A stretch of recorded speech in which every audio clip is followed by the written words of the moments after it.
In one of my previous videos, I was giving you a review of Mutant Year Zero, the core rulebook, the thing that started it all. And I was talking about the supplements that are coming out for that game. And today, I bring you the latest, Ad Astra. Whereas other supplements took us to different places on Earth, Ad Astra is going to take us to the stars. I haven't read this book yet, and I haven't really looked inside it very much. So I'm just going to take a look and find out a little bit what's coming and whether this book is going to be worth the amount of money that you have to pay to get your hands on it. Welcome to the GMS Magazine RPG Unbooking videos.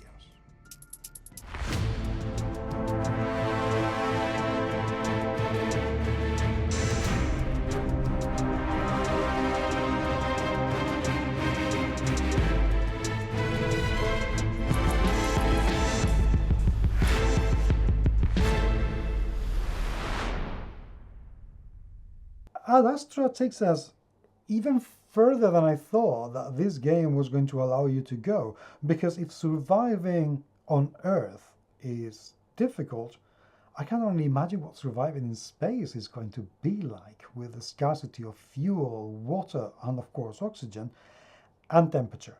There is no temperature in space. It's like very, very cold. I've been told. I've never been there, but I've good reason to trust the people who've told me. So, you know, Mechatron took us to the robot city, and we had a very interesting adventure there. GenLab Alpha took us to this enclave with animals that have been enhanced, suppose, metamorphosized, evolved into becoming sentient, just like, you know, human animals sort of thing. There are more, and I don't know what's in here. I love the cover. I really like the cover because it shows an awful lot of danger. There is death for obvious reasons. You know, if you break your helmet in space, you die. But there is contamination and fuel, and there is mutant power and robotics in here. So you've got a little bit of everything. And in the back, we get this very cool illustration of this spaceship, very retro looking as well, I have to say, and a little bit of blurb about what this is. So, what's the table of content, which is always a good way to start when you get a book, because you don't know what's going to happen. So, contents.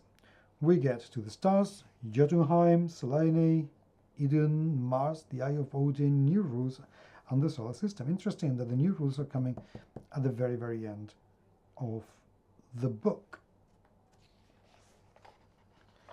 Exactly the same layout that we have seen before. Interesting that here we see what appears to be a primate wearing this spacesuit.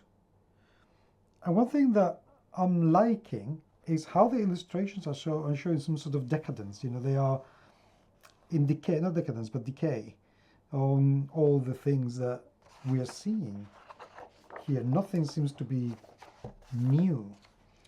I love the layout. It's very clear, it's very clean. The font is easy to read. Now, this book is divided into 8 chapters. This first chapter describes the background to the Ad Astra campaign, as well as a couple of different routes the player characters can take to reach the space station Jotunheim as it orbits the Earth.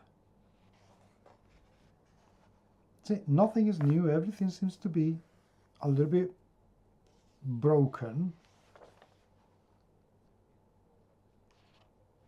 I don't know who the Odinites are. Oh, here it is. This is the map. This is what I was missing, because oftentimes Free League books have the maps here in the counter cover, in the cover of the magazine or the book. But here, this is where the solar system is.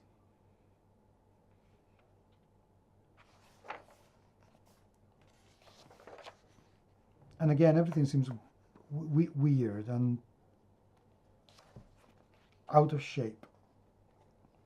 We get the people, and see what kind of characters can we get.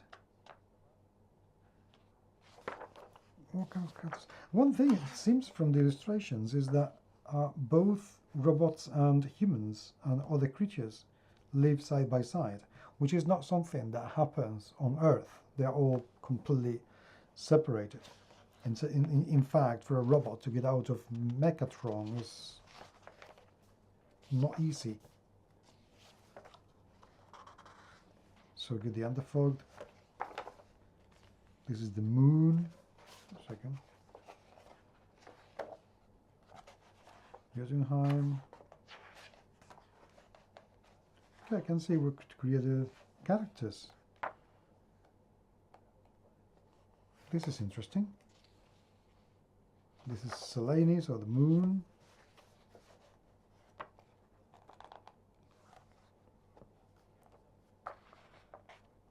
Fourth will be Idun, the asteroid belt, which of course is going to have even weirder stuff going on. Okay, let's take a look at the rules very quickly, shall we? Panel, Odin,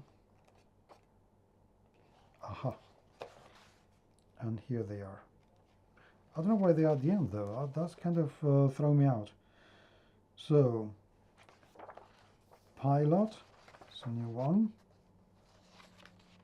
new skills, new talents. Here there seems to be a little bit of everything.